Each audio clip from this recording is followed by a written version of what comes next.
Hey YouTube, how's it going? Welcome back. In this video, I'm going to do a review on Mango Language's specialty course, Spanish for Librarians. And for me, this course, you know, I was a little, I'll say interested in this course a little more than some of the others, just because I have a background in working at a library. Um, I worked at my university's library for about 3.5 years. My alma mater's library. You know. So I was like, hey, this is interesting. Let's see what this is, how this is going to play out. So I did the specialty course for Spanish for librarians, and it's split into 5 different chapters, and each chapter has a theme.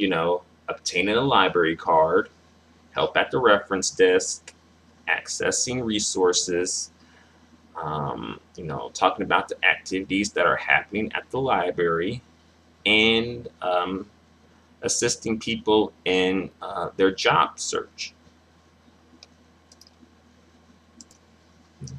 So 5 chapters that comprise about 41 lessons. And it took me about in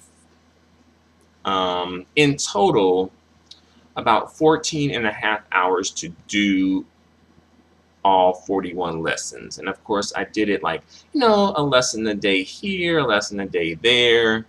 And towards the end, I kind of doubled up on lessons, maybe like 2 lessons a day.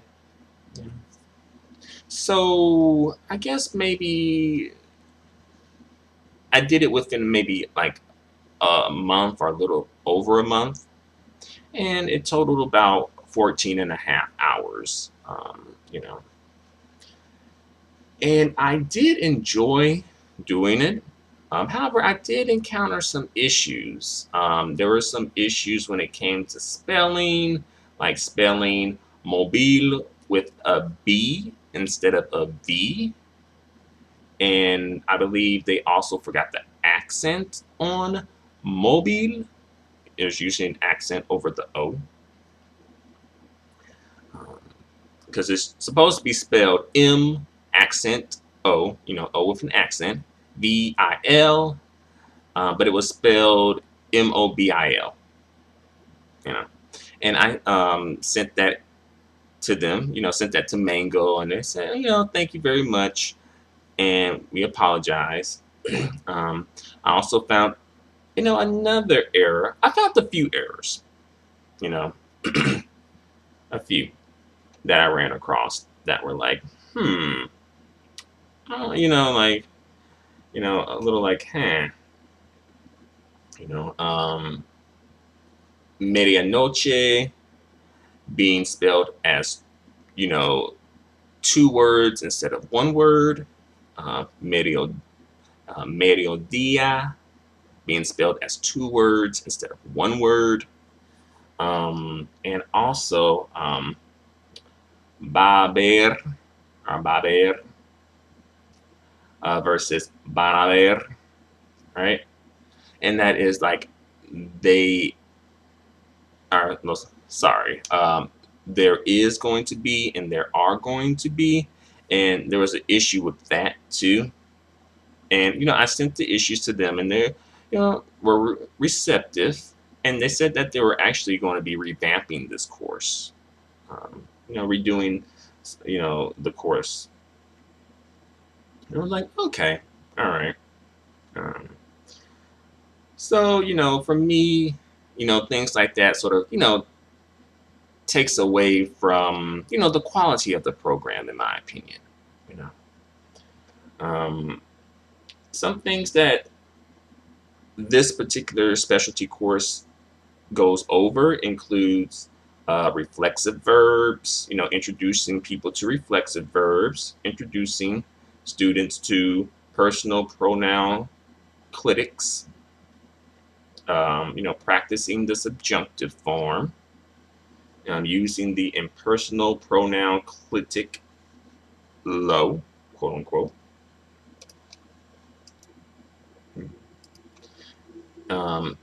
Ser versus estar, understanding object pronoun movement, and using the first and second person future tense. Those are, some of like the grammar aspects that this program goes over. Now I'll say that the subjunctive form, I think that could have been a little stronger. I don't even think we got into it until about halfway in, and even then it wasn't that much. I think that could have been stronger. Ser and estar. I think that could have been a little stronger too. Understanding object pronoun movement, I think they did a good job with that. The future tense, I think they did a good job with that. Introducing you to reflexive verbs, and pronoun clitics. I think so. I think they did a good job with that.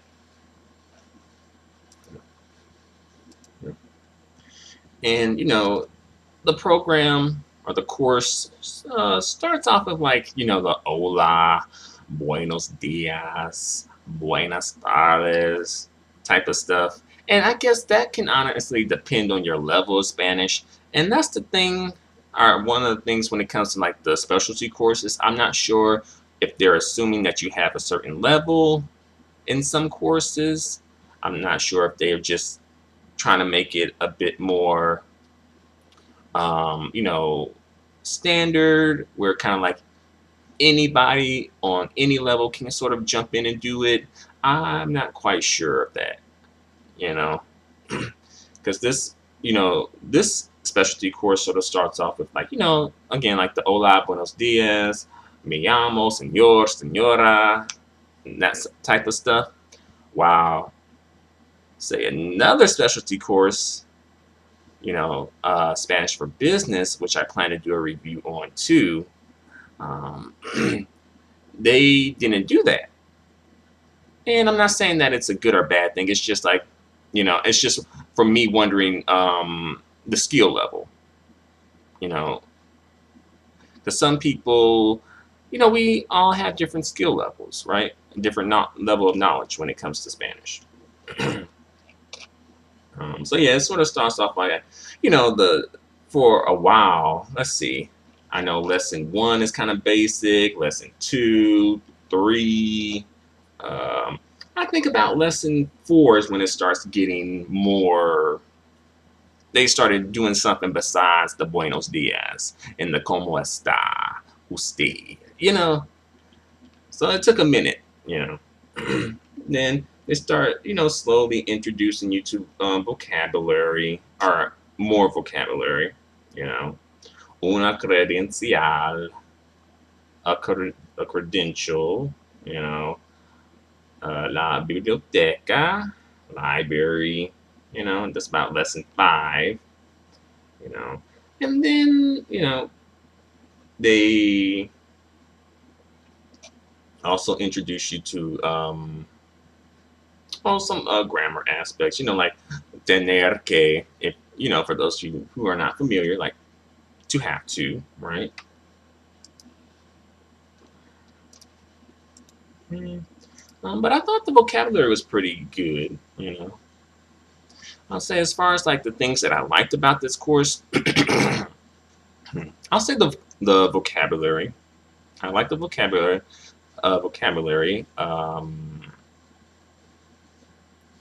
And I like the grammar aspects of it too.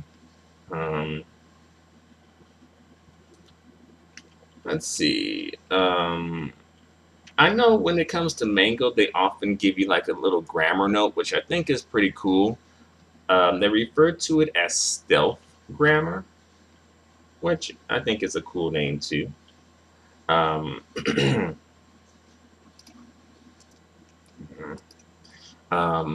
One grammar note, which is a little interesting, is the following. In Spanish, we use the subjunctive form of the verb when we want to convey wishes, impersonal expressions, emotions, requests, doubts slash desires, opinions, negative commands, uncertainty, or tentativeness. You can remember these with the acronym Weirdo Nut.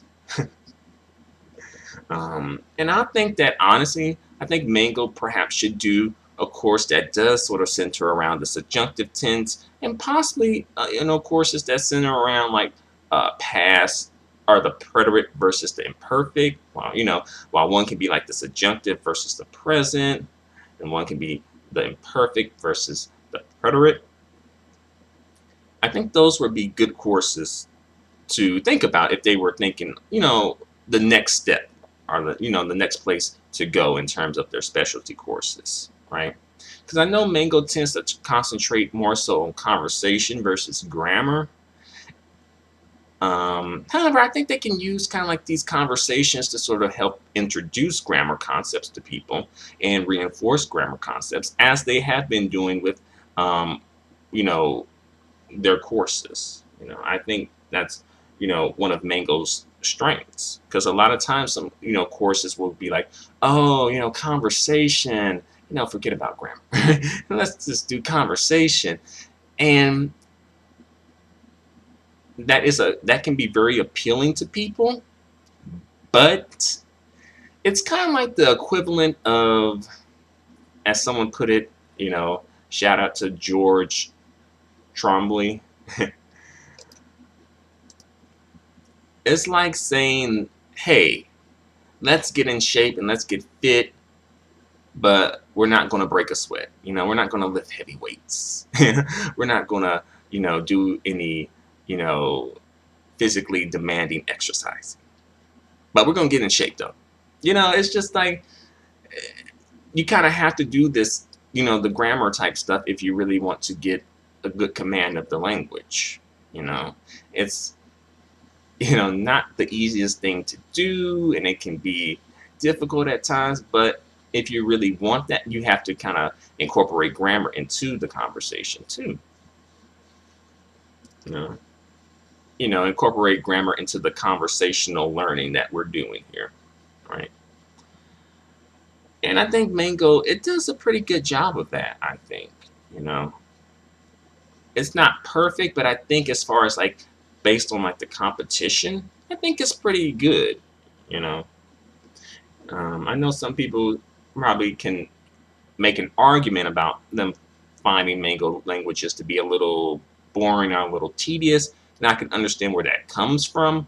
But I will say that I think Mango languages does do well when it comes to introducing grammar concepts, and it does well in helping reinforce um, vocabulary as well as grammar concepts. I think perhaps Mango languages should think maybe incorporating like visual aids into their lessons at one point or another. Like, say if we're talking about like apples, maybe show a picture of an apple, right? Manzana. Hey.